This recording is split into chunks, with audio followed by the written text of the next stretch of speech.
English premier ലീഗിൽ ലിവർപൂളിന് ജയം. ഇന്ന് എവേ മത്സരത്തിൽ ക്രിസ്റ്റൽ പാലസിനെ നേരിട്ട ലിവർപൂൾ എതിരില്ലാത്ത ഒറ്റ ഗോളിനാണ് വിജയിച്ചത്. ജയത്തോടെ ലിവർപൂൾ ലീഗിൽ 1-ാം സ്ഥാനത്ത് തുടരും. ക്രിസ്റ്റൽ പാലസിൻ്റെ മൈതാനത്ത് 9-ാം മിനിറ്റിൽ തന്നെ ലിവർപൂൾ മുന്നിലെത്തി. കോഡി ഗാക്പോയുടെ ക്രോസിൽ നിന്ന് ഡിയാഗോ ജോട്ട പന്ത് വലയിലെത്തിക്കുകയായിരുന്നു. മത്സരത്തിൽ ഗോൾ കീപ്പർ അലിസൺ ബക്കറുടെ മികച്ച സേവുകളും ലിവർപൂളിന് വിജയമൊരുക്കുന്നതിൽ നിർണായകമായി.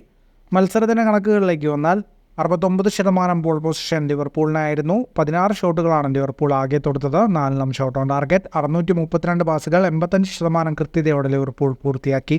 9 ഷോട്ടുകൾ മാത്രമാണ് ക്രിസ്റ്റൽ പാലസ് തൊടുത്തത്. 5 ഷോട്ട് ഓൺ ടാർഗറ്റ്. ജയത്തോടെ ലീഗിൽ 7 കളികളിൽ നിന്ന് ലിവർപൂളിന് 18 പോയിൻ്റായി. 3 പോയിൻ്റ് മാത്രമുള്ള ക്രിസ്റ്റൽ പാലസ് 18-ാം സ്ഥാനത്താണ്. ഇന്റർനാഷണൽ ബ്രേക്കിന് ശേഷം ചെൽസിക്കെതിരായാണ് പ്രീമിയർ ലീഗിൽ ലിവർപൂളിൻ്റെ മത്സരം. ഫുട്ബോൾ ലോകത്തെ കൂടുതൽ വാർത്തകൾക്കും വിശേഷങ്ങൾക്കുമായി സ്പോർട്സ് കഫേ പോൾ തന്നെ സബ്സ്ക്രൈബ് ചെയ്യുക.